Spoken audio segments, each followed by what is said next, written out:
class piece.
And yeah, while we are waiting for some other sessions to wind up because we are running late, we'll just have an informal talk with all of you who have come here.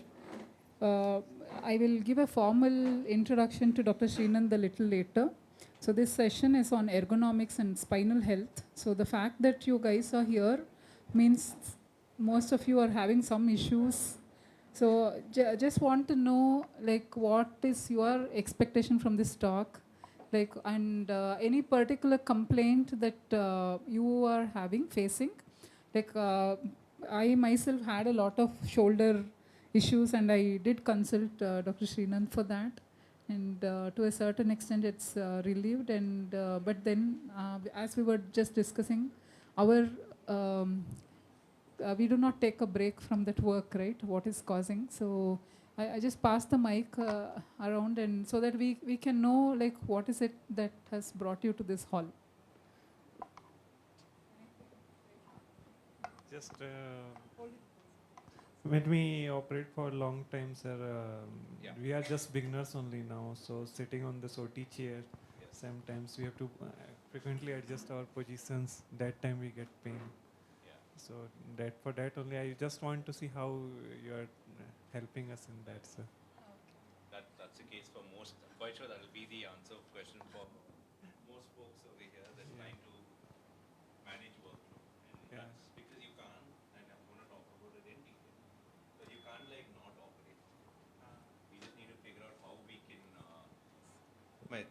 Even though we are the only persons who sit and operate, quite rare people. Yeah, no, but you're absolutely right because. Then also we have a lot of pains. I mean, no, I've seen this with a lot of plastic surgeons who've been coming to the clinic, and also a lot of.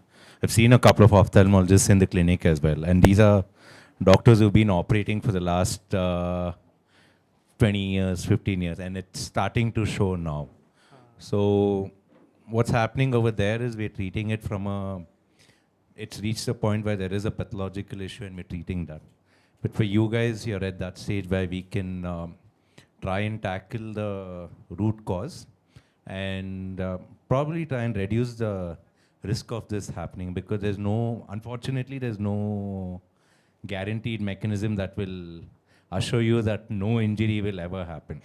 What you're talking about is basically an occupational hazard. That is part of the game, and this is like how athletes are prone for injuries, or how, in fact, you guys are in the same risk category as any desk job person. Probably even more, I would say, even more than because they have the luxury.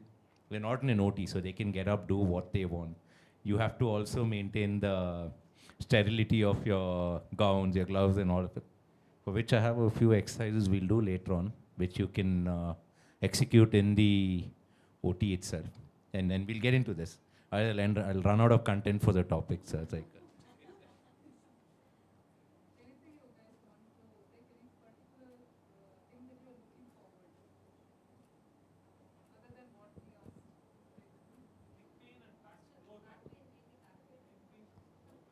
Yes, so these are the most common, neck pain is probably the most common injuries.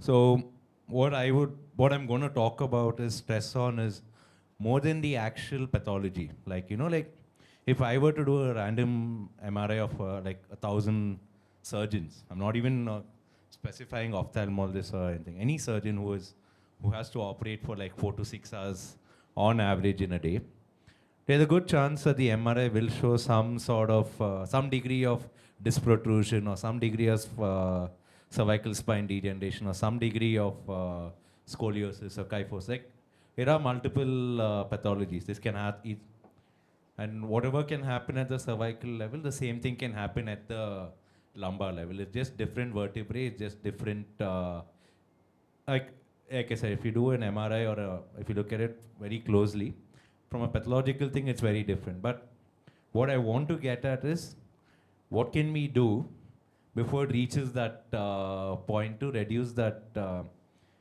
like, rather than look at treating the symptoms, what can we proactively do to make sure you don't need that treatment in the first place? But the primary focus will be on neck and lower back. That's absolutely it.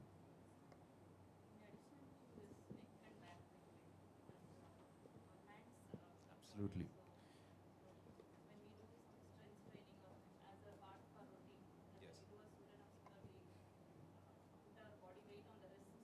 Right. So how to take care of our ligaments so that, and also the small joints. Absolutely. We use a lot of digital devices, so it's Right. stress on the joints. Absolutely. So you're right. So even though neck and lower back are the most common thing, a lot of people also turn up with wrist and shoulder issues and all of it. So during the talk, there's something called as when we look at from a sports and exercise medicine, when we look at the human body, we divide the body into something called as kinetic chains. There's something called as the upper kinetic chain, the lower kinetic chain. It's basically an engineer's way of describing the body. And when I talk to you about that, it's quite interesting about how one thing leads to the other. But I mean, since today's topic was primarily spine, but I will also touch that because it is also plays an important role. When I talk to you about the kinetic chain, you'll understand how a neck-related issue can also cause wrist issues, and wrist issue can also cause neck issues, vice versa. I think after the spinal issues, carpal tunnel is also a very common thing. And so I had the opportunity to visit a few ophthalmology, like I went to the OT and saw what people were doing and all of it. And also been treating folks. So one of the challenges, a lot of you operate without armrest. When you're looking at the microscope or anything, there's no armrest over there. So this, I mean, a day one, day two, not an issue. But when you do that over a period of time, it can. So at the end of the day, till some mechanical engineer, someone finds a better way of protecting your joints, or somebody can find a more ergonomic contraption that will help you do your work without thing. The best thing is exercises, and we'll talk about exercises for sure. That's a primary thing. We'll do that. Okay. I think we will start the session and we'll go ahead. So I formally invite you, Dr. Srinand, on the dais. So just to give a brief introduction to Dr. Srinand. One thing is like he was in Bangalore Medical College. That's the first time like I know him from that time. And more than the professionally knowing each other, it's more like we often meet on the roads of Bangalore. So he'll be running and we'll be catching up on the streets near, if you are around Lalbagh or Jayanagar, no, you will find him doing his runs. Okay, but more importantly, more than the run, he's a professional swimmer, and he has represented India in the swimming in multiple events. And he is an Olympic committee licensed sports medicine specialist, international swimmer and medalist. So I think in one of our lectures, Nisha Millet was giving us a pep talk as to how to be consistent. That's when he told he had to make a choice between CET and the Olympics. So it was a difficult choice that he made. And so he's using the passion in sports to keep his sports activity through his work. Okay, although he lost on the Olympics medal, he's helping a lot of sports persons in achieving their Olympic dreams. And he specialized in sports medicine. And he got the Rhodes Scholarship finalist in 2011. And he's also the team doctor for a lot of cricket clubs and official team captain, the team doctor for the Netherlands cricket team, ICC Cricket World Cup 2023. And chief COVID consultant and team doctor for Punjab Kings IPL 2022. And he has been the medical officer for a lot of events, for a lot of ultra marathons, the La Ultra, and for the Asian Para Games 2018, he was the chief medical officer. So, and he's also for the Jayanagar Jaguars Bangalore, the medical officer. So most of us go to his place for most of our tendon, ligament, and other injuries. And as he rightly mentioned, because of our constraints in operating and also with the phacoemulsification, even our leg is being we are only thinking about the hand, but just now he told the carpal tunnel syndrome and also with more and more phacos being done, I think it's very important that we attend his talk carefully and also do the exercises which he has planned for us to do in the OT a little later. Over to you, Dr. Srinand.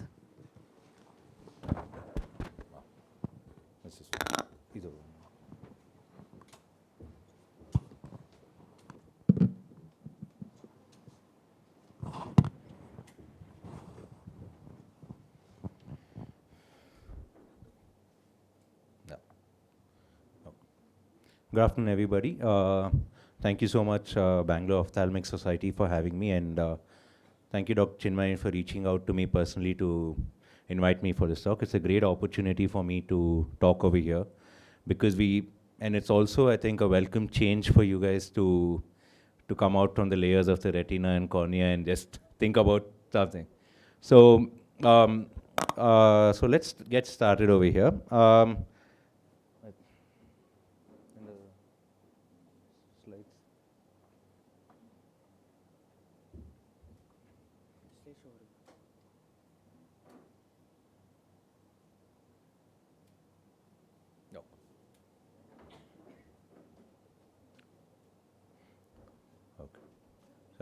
Start? Okay. So today we were going to be talking about, the main topic is spinal health and ergonomics for surgeons. And let's get started on this. So the next, Dr. Chinmay already did a great job of my introduction and all of it, so I'm not going to waste too much time over here. But for me, sports medicine is something that comes, sports and exercise medicine is something that comes very naturally, because I've always been a sports person all my life. Even through MBBS, I was swimming and all of it. So it sort of helped me understand how to correlate exercise and anatomy, what we're doing, what changes, and how that plays out. But yeah, so what we've been doing right now is to try and reach out to everyone. We run this small clinic called Elevate Performance, where we help people focus what kind of exercises they need to do specifically to help them take it forward. Okay. So before I start talking about exercises, before I start talking about what you need to do, what you don't need to do, I just wanted to talk about what exactly is sports and exercise medicine, because it's such a small field, it's such a new field, that a lot of us are not even aware that this field exists. I'm just saying. And a lot of people are very confused. Is this a doctor over here? Is it a physiotherapist over here?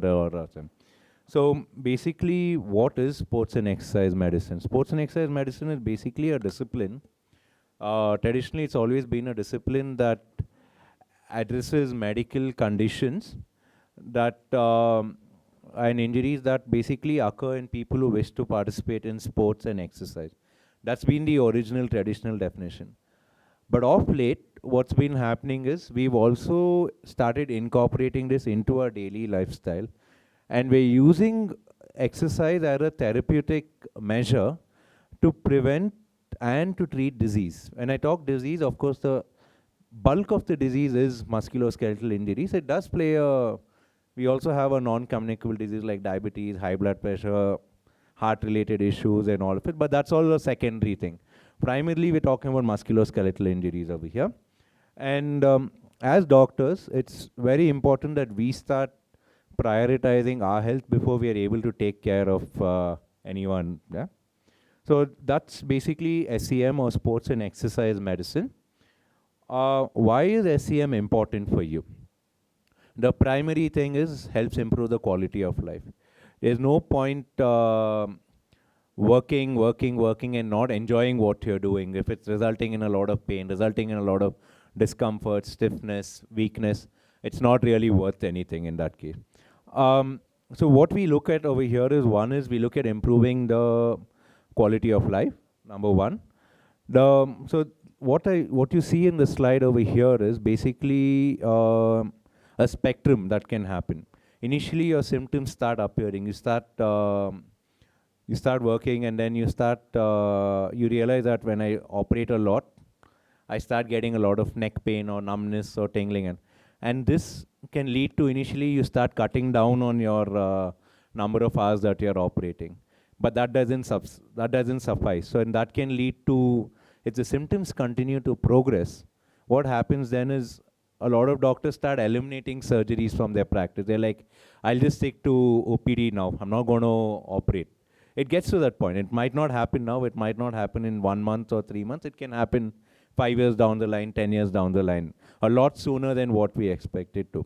And eventually it gets to the point that, unfortunately for ophthalmologists, even in your OPD, you're looking at a slit lamp. So it's not really not much of an improvement from the operating microscope to the slit lamp. So eventually it leads to a lot of early retirement. Like you end up retiring a lot sooner than you would like to. Again, this is looking at 10, 15 years down the line. You could be retiring at 45, 50 instead of working till 65, 70, if anybody has the intention to work that long. That's the thing.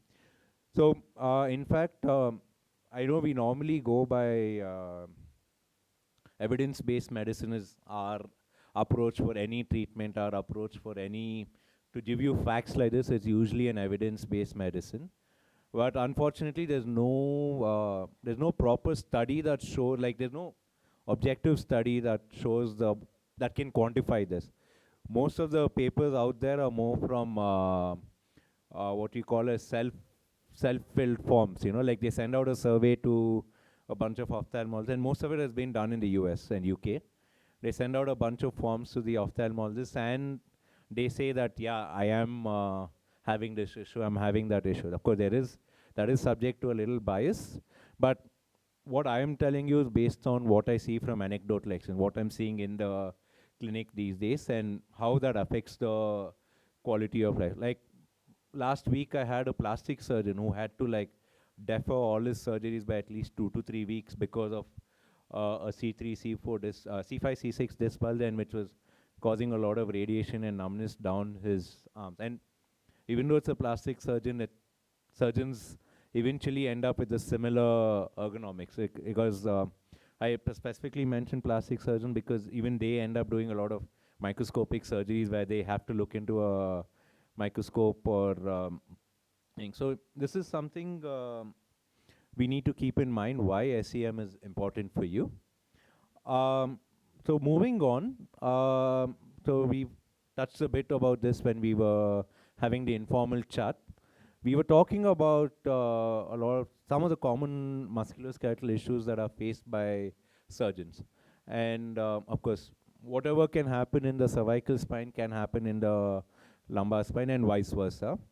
It can be spondylitis, that's inflammation of the spine. It can be spine degeneration.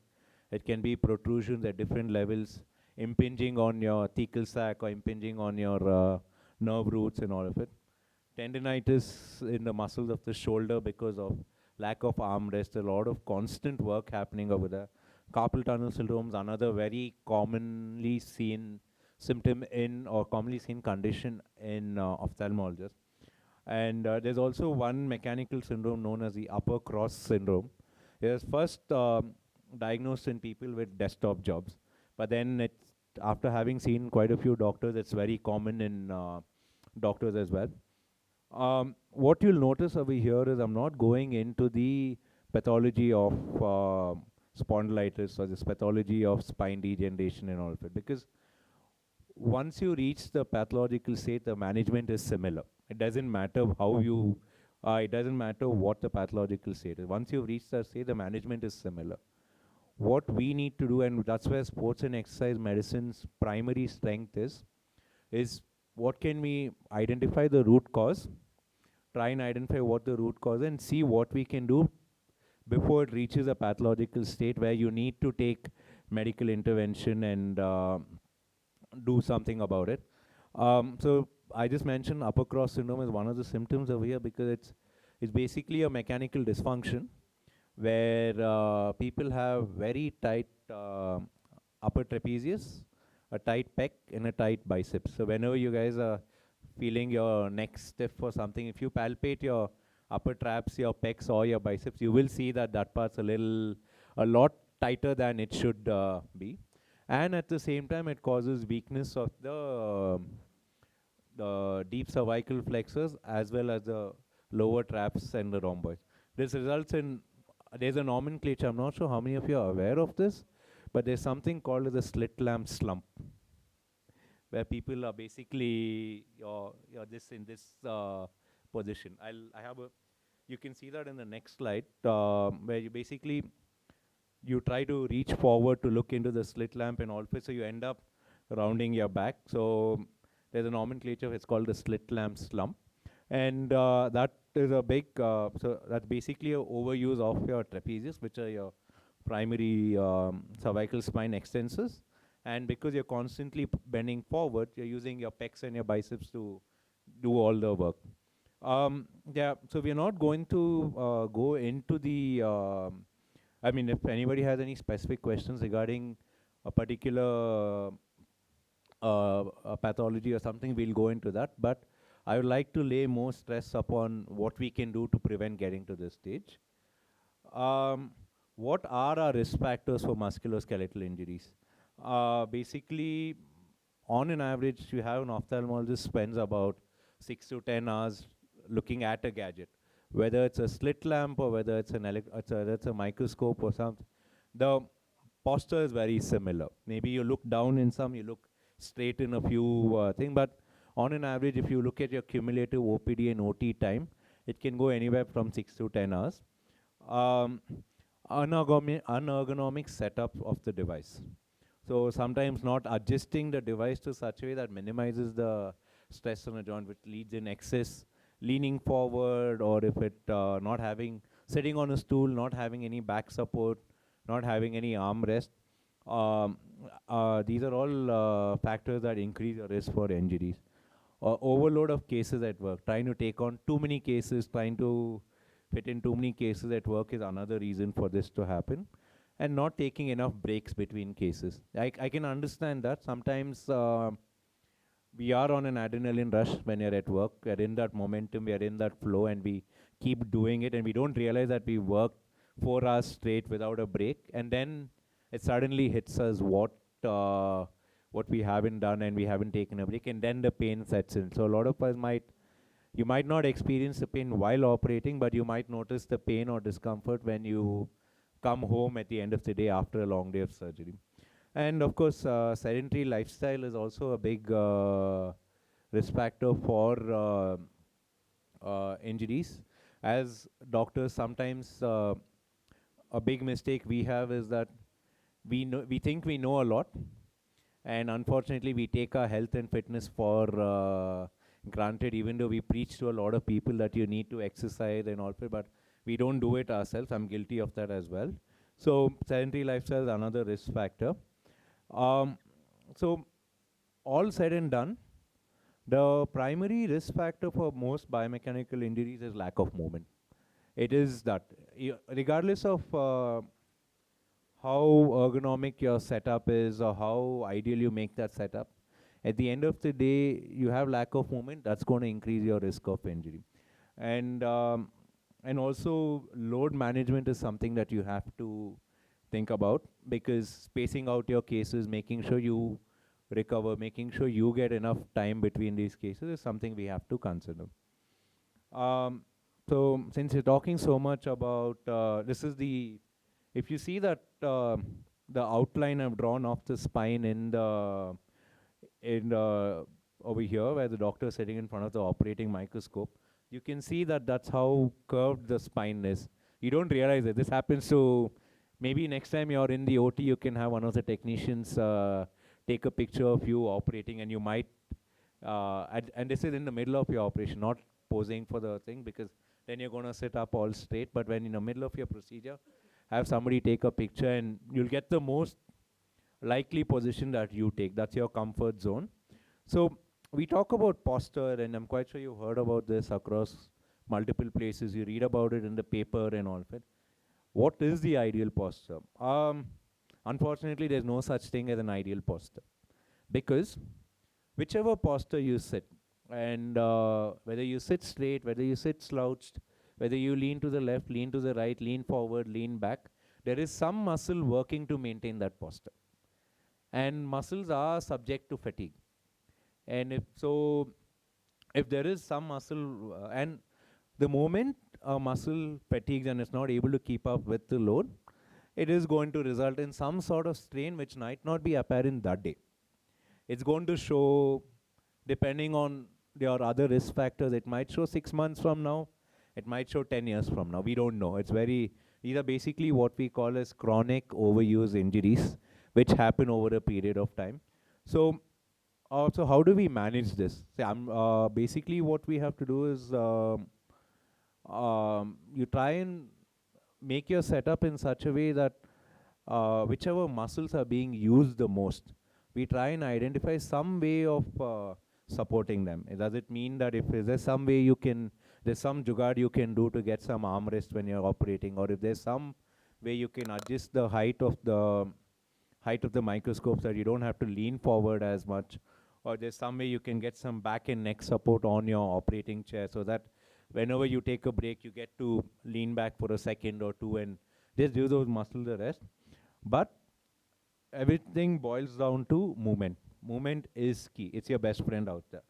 Breaking that monotony of sitting in one posture, that is what is most important for us. And that's what we need to figure out. There are a few movements. I'm going to walk you through what we can talk about in regards to what you can do in the OT.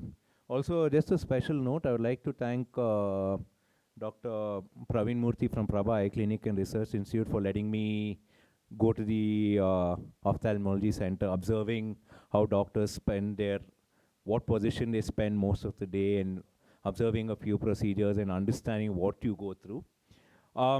So before we talk about how to minimize musculoskeletal injuries, I would like, this is not something that we were taught in med school. We were never taught about the kinetic chain in anatomy classes or anything. So it's actually interesting because this concept of kinetic chain came from an engineer. It didn't come from a doctor or something. It's an engineering concept that's used to define human movement.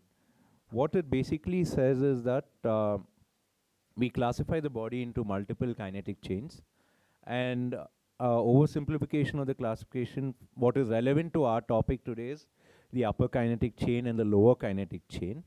When we talk about upper kinetic chain, it's right from your cervical and your thoracic spine, includes your shoulder girdle, your shoulder joint, your arm, your elbow, your forearm, your wrist, and your hand. All these constitute the upper kinetic chain. I'm quite sure you've heard of the saying that goes, we're only as strong as our weakest link in a chain.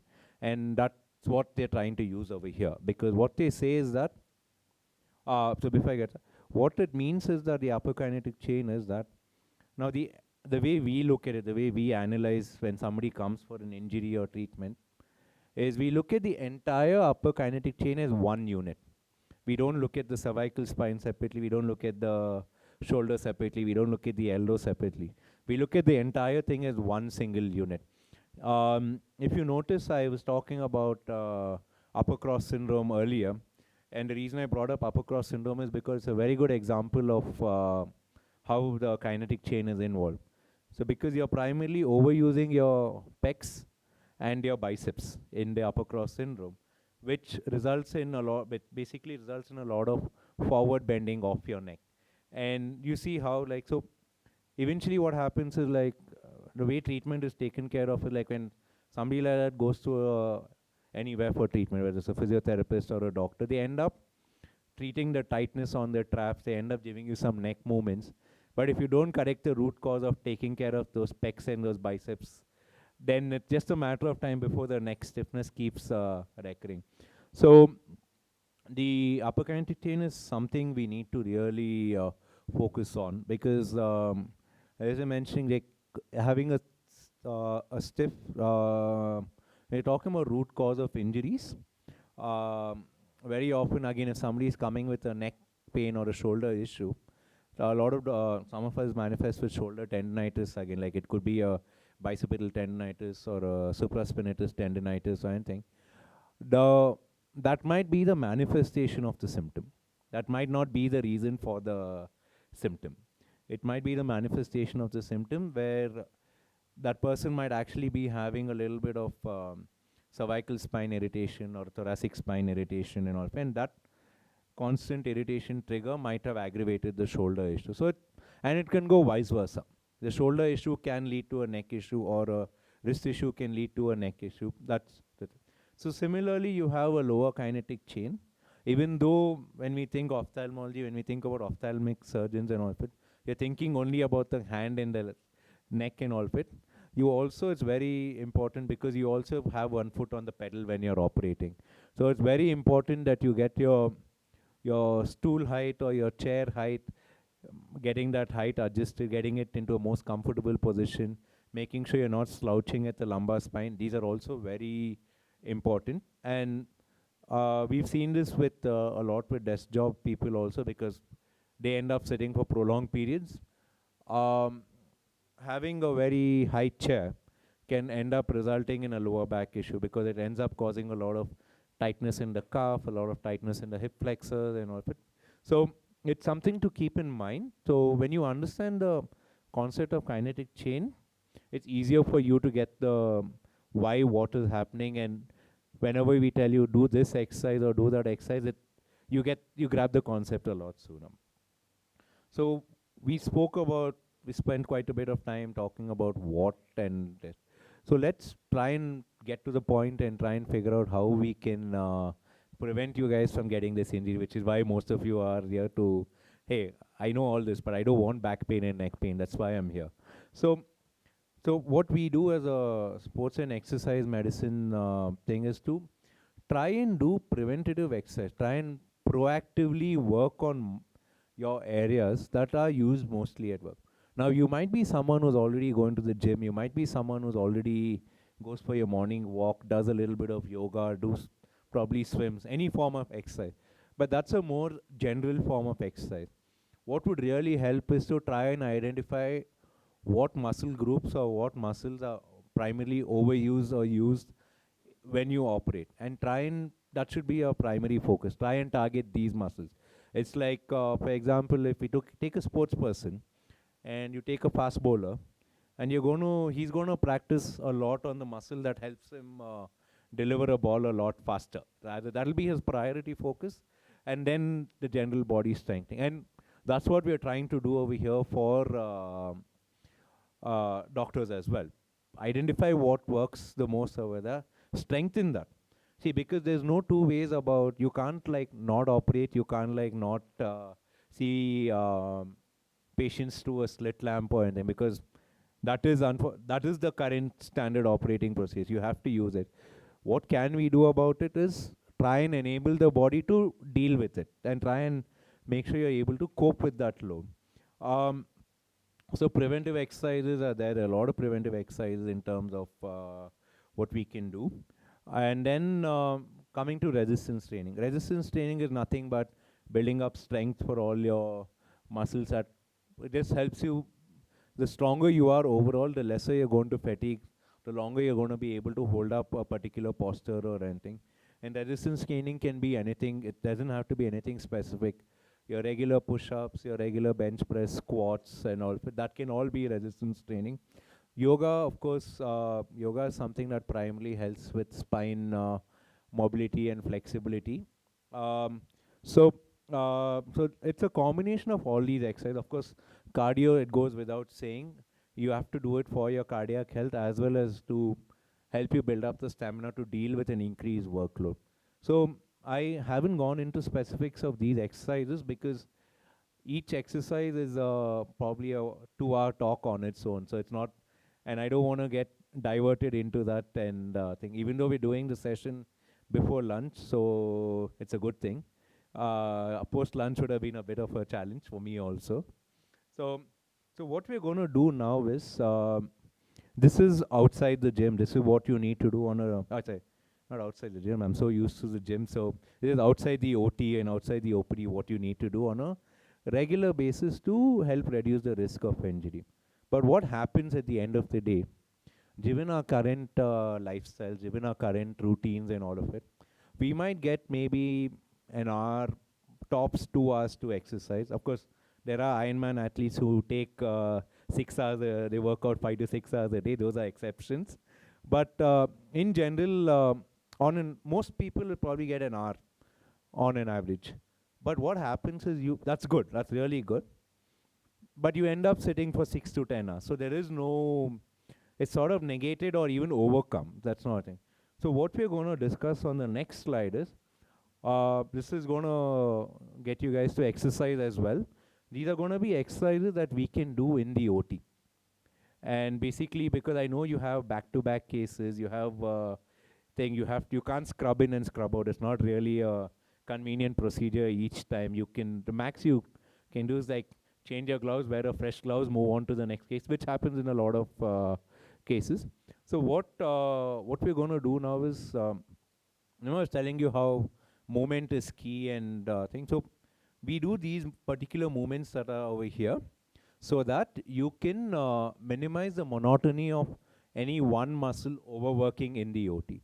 So what I would like you to do right now, what I would like all of you to join me is, you can either do this sitting or you can do this standing. I prefer standing because there are a few leg exercises as well. So I'd like you all to stand up now and let's get started on these exercises. Again, aren't you all happy it's before lunch? All right. So, the primary thing is, sometimes you have long cases and all of it. So what I've done over here is, all these exercises, we're going to do it with our hands clasped. Because our biggest scare in the OT is that, where am I going to touch my hand and unsterilize my glove or something? So what we're going to do here is, we're going to start with our hands clasped. So that, and the whole point is to minimize, exercise and at the same time minimize your risk of contamination, so you don't have to scrub out and scrub in again. Okay, the first thing is neck movements. So I want you to just do about 10 ups and downs. Just look up towards the ceiling and then touch your chin to chest. At all points of time, you keep your hands clasped. At no point of time does this break.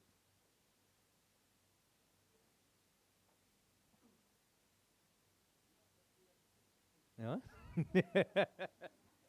As you do it, it'll get better. To whatever range you can.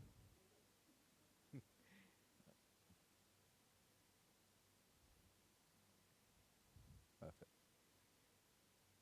Okay, once we're done with 10 of that, we just practice looking cervical rotation, where we look to the right and then look to the left.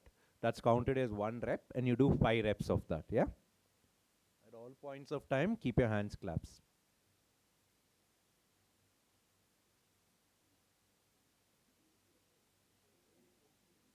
The funny part is, these are not exercises that you don't know. It's just a matter of implementing it in the OT. It's just, and coming to your questions about what can I do to prevent, this is the answer. It's simple. It just feels repetitive, but it's simple and it's easy to do. The next thing is rotating and squeezing your shoulder blades. Very easy. So basically, I want you to imagine there's an orange between your two scapulae and try and squeeze that. If anyone's come from the OT today, you'll feel that effect of opening up your chest, and it's like a thing.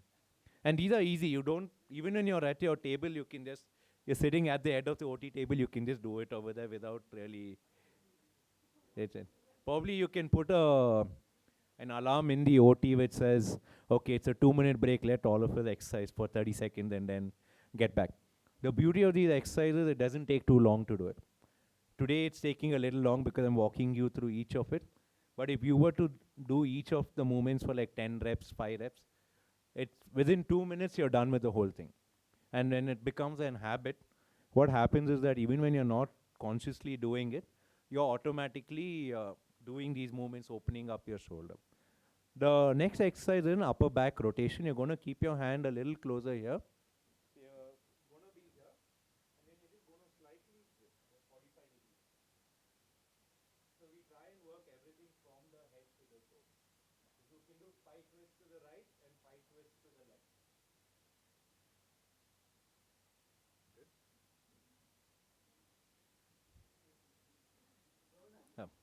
Some of you might be regretting attending this talk now. Like, I doubt I was going to sit and snooze off or something, but then they're making me get up and exercise.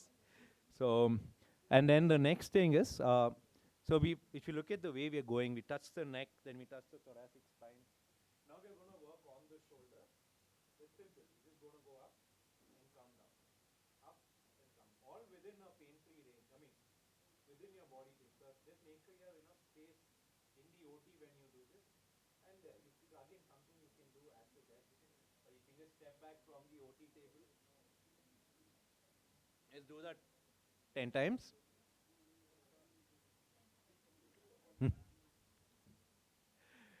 Okay, great, good. I'm happy to see that's 100% participation. That's great. Okay, and then the next thing is a standing trunk rotation. So we've done the upper body, and now we're going to do lower body. Let's keep our hands clasped like this, and we just do a 5 clockwise rotations, 5 anti-clockwise. I know, reminds you of school, but the one thing that, the funny thing is that when I started practicing sports and exercise medicine, I realized how important our school drills used to be, where they used to make you place your hands on your knees and do those rotations, do those arm rotations. It's basically that, and we didn't realize it then, but it's so important. Okay, so once you've done 5 clockwise rotations and 5 anti-clockwise rotations, the next thing is standing marches. Might be a little bit of a challenge with the sari, but it should be doable. To whatever extent you can bend your hip and your knee, that's basically you try and get 5 reps on each side. So I've just put, the numbers are very arbitrary. You can do how many numbers you want. You can do how many, you want to do 25 on each side, by all means do it. There's no issues. You want to do only 3 or 4, do it. But do it till you feel better. That's the whole thing. So, and then the last exercises, I've just remembered one more exercise which I haven't mentioned here. But the last but one exercise. The last but one exercise is butt kicks. So basically in the opposite direction. You try and bend your knee over there. And do about 5 to 6 on each side. Again, please make sure that your surroundings are clear when you do this in the OT. I don't want some nurse or technician who's bringing in some device and then you end up kicking it out of their hands. That's a little risky. And the last exercise, which I forgot to mention in the slide, is calf raises. Very important. Basically stand where you are and just go up and down over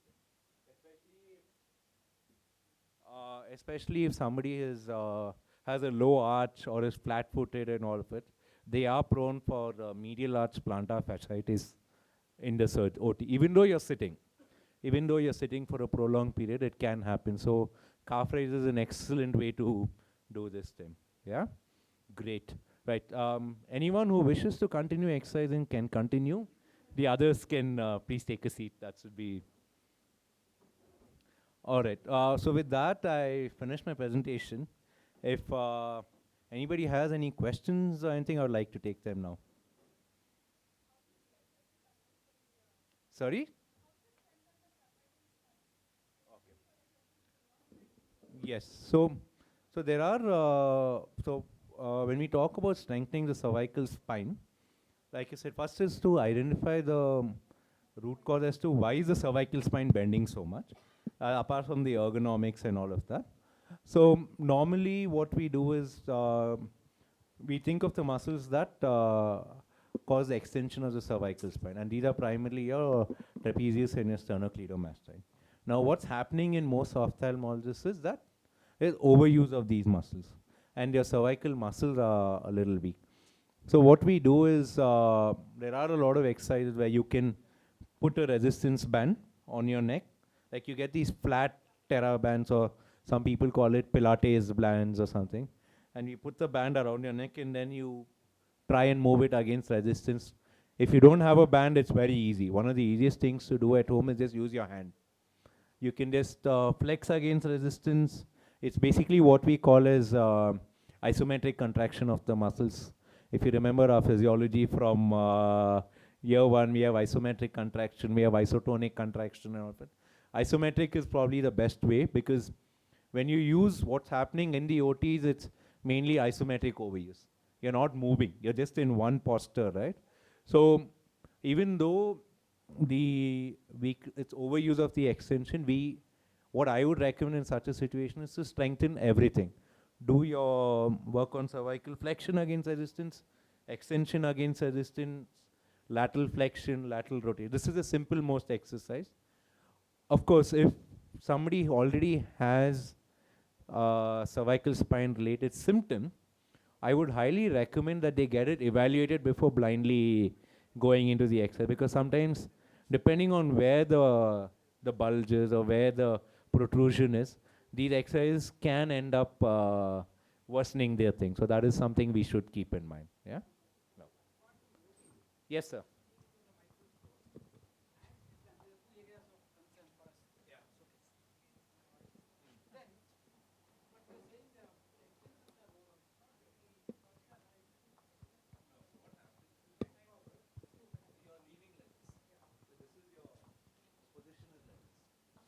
You're not. So you're not. Isn't this how you're? Okay, but I mean, yeah, that could be a thing. So in that was just a upper cross syndrome. That's one example. It can go either way also. But what happens is that because of the excessive thoracic rounding, eventually, even you're right, it could be the thing. But what happens? Why you don't feel the cervical flexors overworking is because it's not a what we call, it's not an anti-gravity muscle. It's just gravity doing the work over there. It's not a whereas, so you might not see a case where your cervical flexors overwork because it's just gravity doing its work. Whereas the extensors, whenever they have to do anything, it has to do anything against. So we see a tight cervical extensor. Very rarely do we see a tight cervical flexor until and unless there's some spinal nerve which is supplying the cervical flexor, and that is irritated, and that's hyperstimulating the cervical flexor, and that could result in that thing. But usually what happens in the position you describe is that it's just gravity, you're just resting forward. If I just rest forward like this, it's not like these muscles are overworking, but if I have to maintain this, then you have the antagonistic muscles overworking. Was that answering your question, sir, or was that? Yeah. No, that's what. So what happens in upper cross? It sounds very. So when you lift up your neck, you're basically getting your spine back into a somewhat neutral position, and when you do that, you feel good. But again, you can't sustain that. It's difficult to sustain that position for a long period of time. But you're absolutely right. So what we are looking at is a cervical extension on top of a thoracic rounding. Now, so you also have to take into fact that when you look up, you're not looking up, you're also straightening your back and then you're looking up. You're not looking up from a hunched posture. So that changes. So the effort of extension is reduced a lot more. Yeah, so like I said, there is no such thing as a perfect posture, because if I see all of us, like if I take a picture of all of you sitting at the slit lamp or the electronic microscope or the operating microscope, all of you will have a slightly different posture.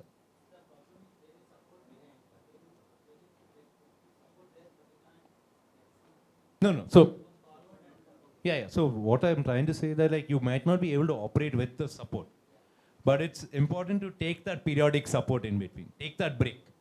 So you're operating and all of it when you want to take a break. And I think now with from what I saw at Prabha and all of that is that now you have a big monitor when you're operating. You don't really have to. I know. I'm just saying. I'm just giving.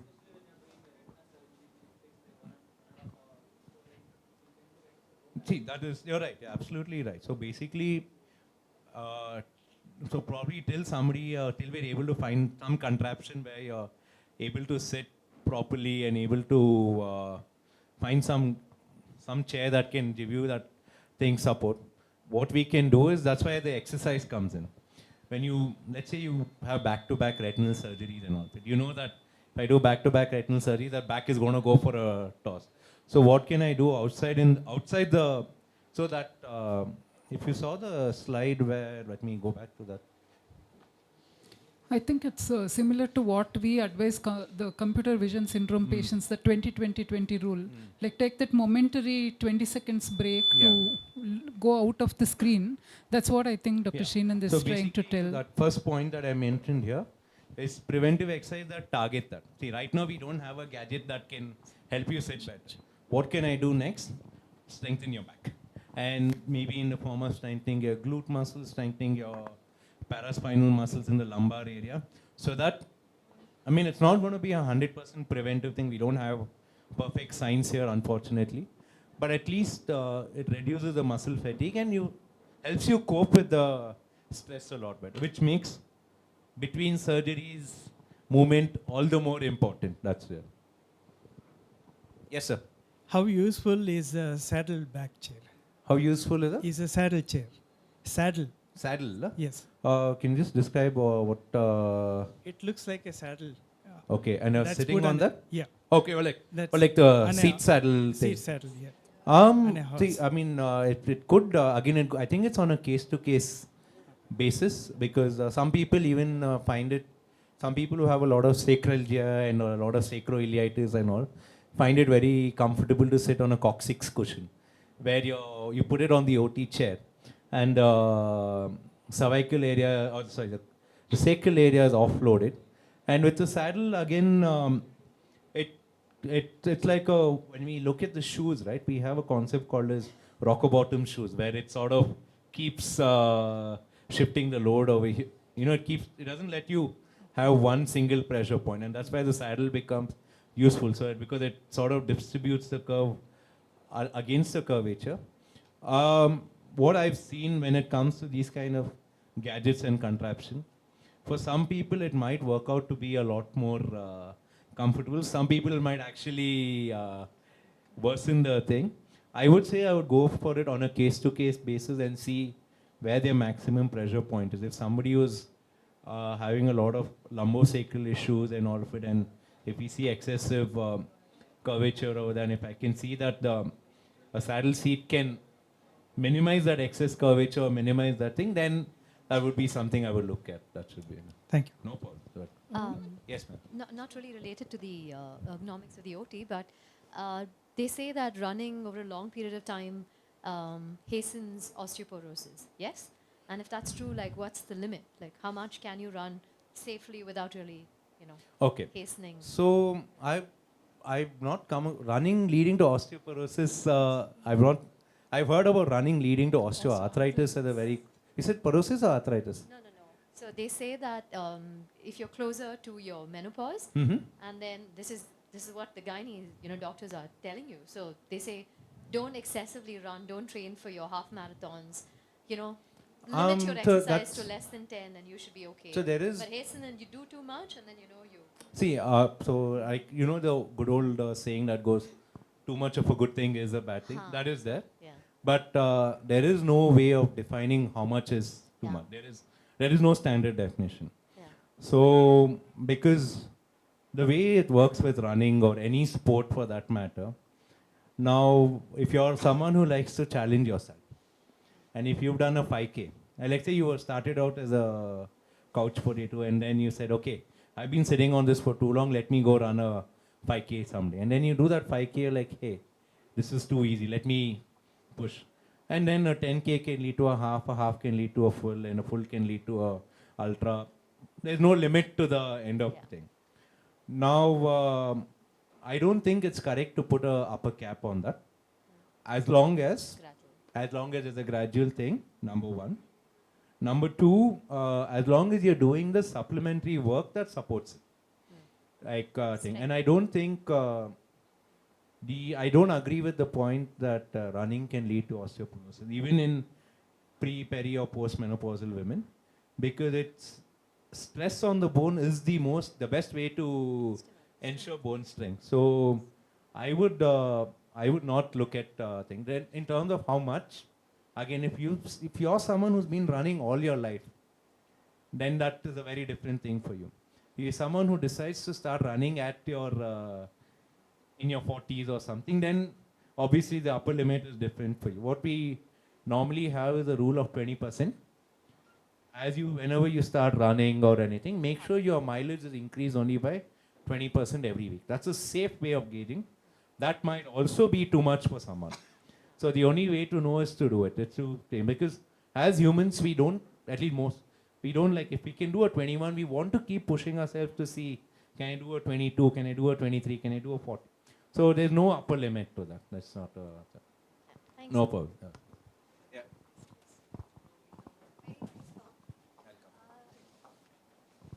I just wanted to know, maybe I've missed the detail, I came in a little late. What was your sample size? You said you observed certain number of doctors. And which speciality did you observe for longer? So most of the thing is, like I said, I think I was, at the initial thing I mentioned, we usually use evidence-based medicine and all of it. Unfortunately, in this kind of scenario and thing, there's no objective evidence where people have gone and recorded this and thing. Sorry. No, it's just that there was a study that was already done at one of the centers by a postgraduate, ergonomics pertaining to the ophthalmologist. Okay. She had a set of criteria that she took in, Okay. inside and outside the OT. Okay. So I was just wondering, now that we are so afraid that this will happen, because my mentor, I used to drive my mentor around Chennai, and he would always tell me to keep my neck straight while driving. The SUV is comfortable where you can tilt, and it is very comfortable. The posture is maintained. Correct. So I was just wondering if you, with your sample size, and you, like in neuropathy, we have the criteria, how you assess how much of pain is coming in. So if you were to have something like that, we could just check online, is this setting in? No, so I'll be honest, I don't have like a fixed sample size over here. Okay. Most of the cases I'm talking are from anecdotal cases, which come into the clinic and all of it. Okay. And what we've also done is we've tried to, it's not just, see, ophthalmologists as a sample size is very, it's not going to be a very large sample size. Okay. A lot of it comes. Microsurgical involved, like you have the plastic, you have the neuro, and then you have us. Yes. So the plastic sometimes use the loops. They don't use Yeah, the they micro. do use the loops. Correct. It's just a thought. No, but yeah, I mean, we can think of figuring out something that way and doing something in the future. Now, I don't have a. Do you have any video resource we can always go back to just see the exercises again? Something available? What we. I think Srinand can make a thing because he has a Instagram account and their Elevate Performance, they have a thing where they do put up regular exercises for other sports thing. But I think you can do this.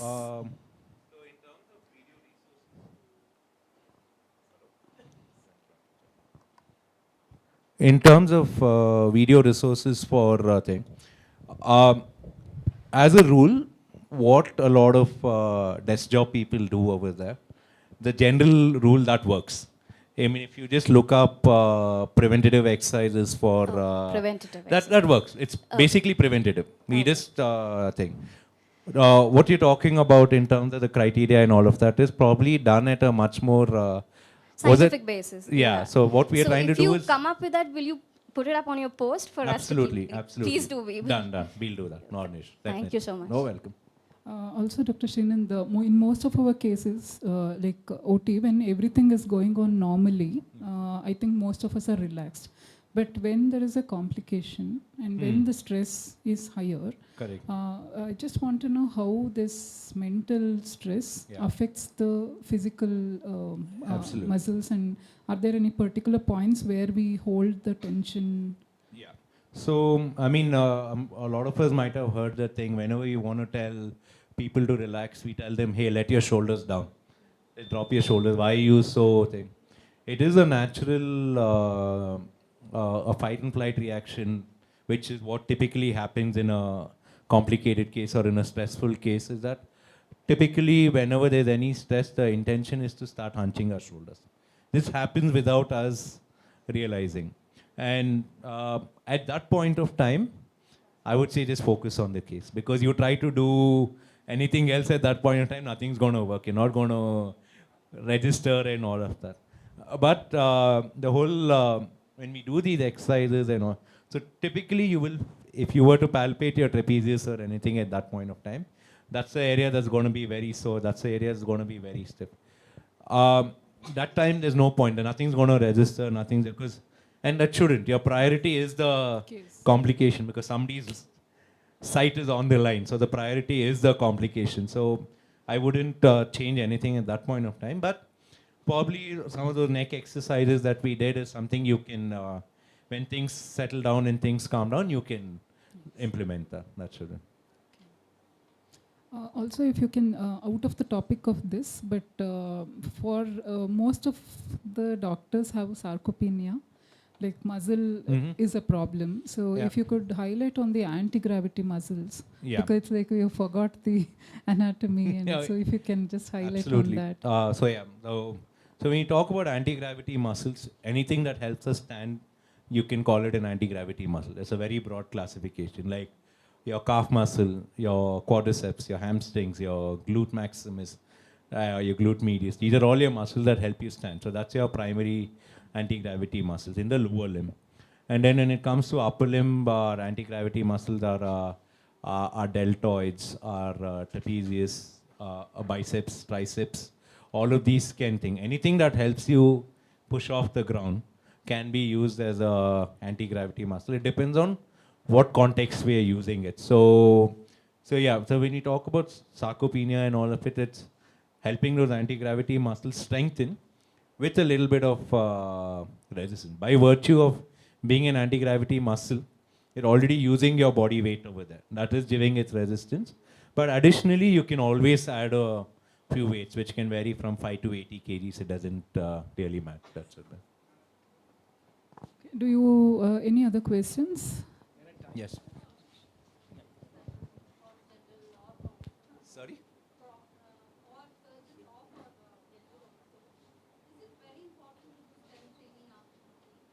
Absolutely. I can't stress how important that is. No, it has to be a mix of, for people who didn't hear the question, it was basically is strength training important post the age of 40? And I can't stress how important that is. It's a combination of strength and cardio. Because when we look at exercise, when we classify exercise, we classify it into different categories. Strength training helps build up muscle strength, but not so much in terms of cardiovascular health. Whereas cardio, like what is walking or jogging or running or cycling, helps build up a little bit of cardiovascular endurance. It's good for the heart and the lung, and has some benefit in terms of strength training. So ideally, you should have a mix of both.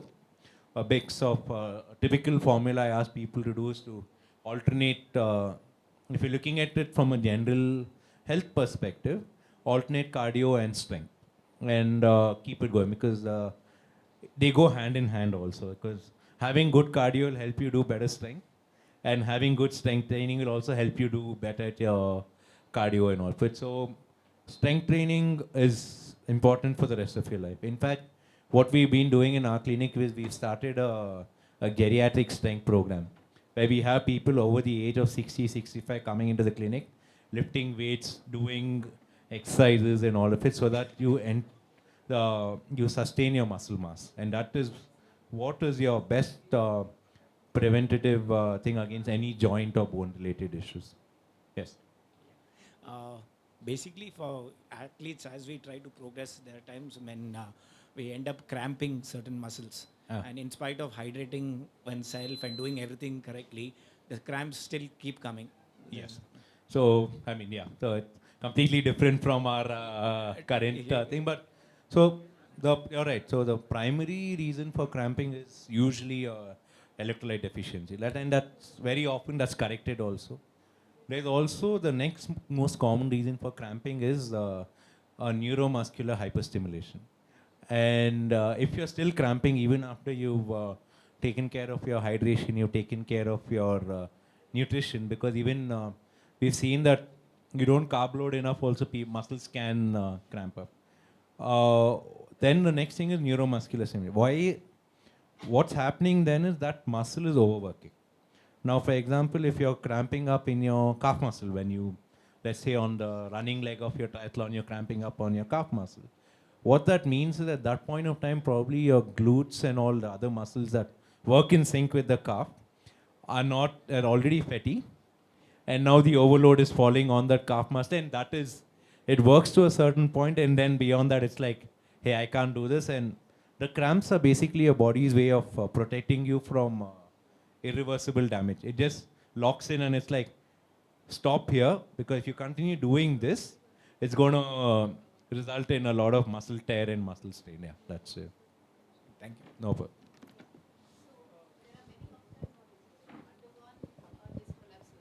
Yes. And they get back to work. Yes. So any extra precautions or extra exercise for them? So yeah, so again, it comes back to us identifying what led to the disc bulge in the first In place. my case, it was an injury. Huh? I had an injury. And Injury and thing. Okay, so in that case, what we, again, exercises are your primary stay. The rules sound very repetitive, but they're very simple. It's one of the exercise, obviously, like in terms of your spine movements, your paraspinal muscle strengthening, and which you would have also been taught as part of your rehabilitation. The second thing, and which is very, very important for most ophthalmologists, and doctors in general, is we need to manage our load.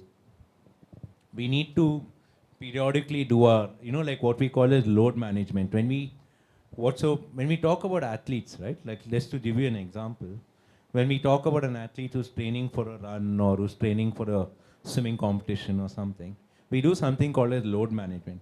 There are some intense sessions which are very intense, some sessions which are very low volume, which are so that their muscles get enough time to recover and all of it.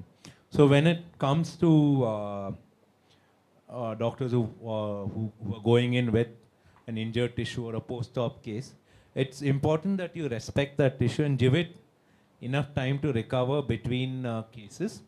And at this point of time, I can give you a more generic thing than specifically what you can do, because specifically then I probably need more details about the surgery and all of that, which we can always talk about later. That's not a thing. But the whole point is to strengthen it and make sure you get enough recovery time between your cases and all of it. That would be the best way to go about it. Yes. You initially said the strength training for the cervical or the lumbar. So is it similar to the upper body also for the arms or the biceps? Because when I do cardio a lot, Okay. but when I started doing my upper body strength, there was a little change in my fine movements. Okay. Okay. So how do we manage not to lose those fine movements? How do we cope up with that? Fair enough. So again, Sam, was this upper body strengthening done with Weights under supervision or on your own? under supervision. Okay, fine. So again, thank God, this slide is still here. So what I talk about here, the first sentence. First, we have to target the areas that you use mostly at work.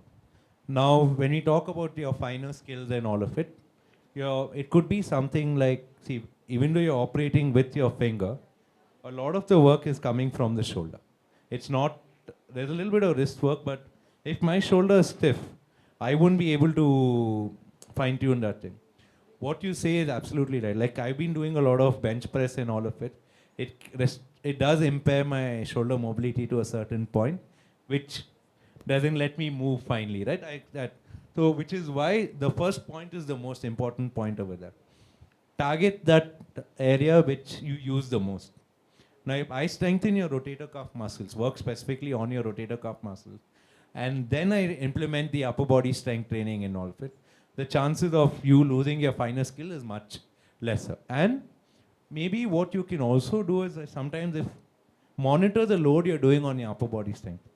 If that is also more than what your body can take or something, that could also have an impact. So gradually. Gradually is the thing. And again, what is gradual is very different for each person. Somebody might start with a bench press of 40 kgs. Somebody might start with a bench press of 5 kgs. So it's very different from person to person. Yeah. Does that answer your... Yes. Okay, good. But again, with smaller also, as you mentioned, there is little increase in what we do. So the initial few days will have that fine movement difficulties. Is there anything we can do to... Typically, that shouldn't happen.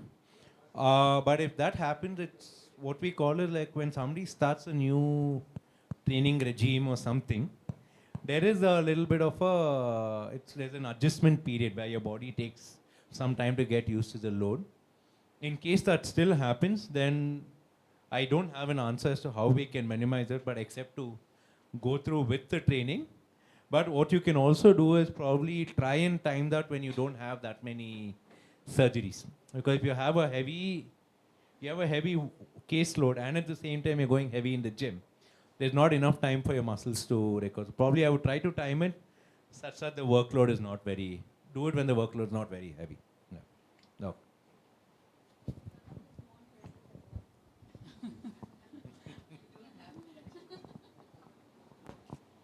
Okay, any more questions or comments? I think it was a very fruitful session, and if I have to like here summarize very nicely, but just like how what I got from his talk is to have that small break in between, just like how we advise the desk computer people that you take a 20-second break. I think even we have to take a small break during our OT where we can rest those muscles which were under stress, like that small back rest or your arm rest. Yeah. I think that's very, very important. See, everybody has a very different OT setup, and there's no standardized.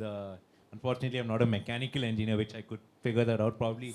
But we'll have to figure out our own jugards to see what we can do to make yourself the most comfortable. Because what people might describe as hey, this is ideal, might not be ideal for someone else, which is why I don't believe in the concept of an ideal posture. When you look up online, they say that they say ideal posture for a desk job, and they say this has to be this many inches away, it has to be at this height.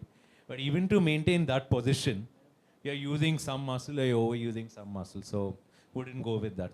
Sorry, doctor. Go ahead. Yeah, sure. I think that's it. And strengthen yourselves. That preventive exercises for that muscle, which we use. So thank you so much, Dr. Srinand, for being here on a Saturday, which is like a day when most runners will seek his treatment. Yeah, thank you so much. No problem. Thank you, everybody. I invite Dr. Rajesh to join us to give a small token of appreciation.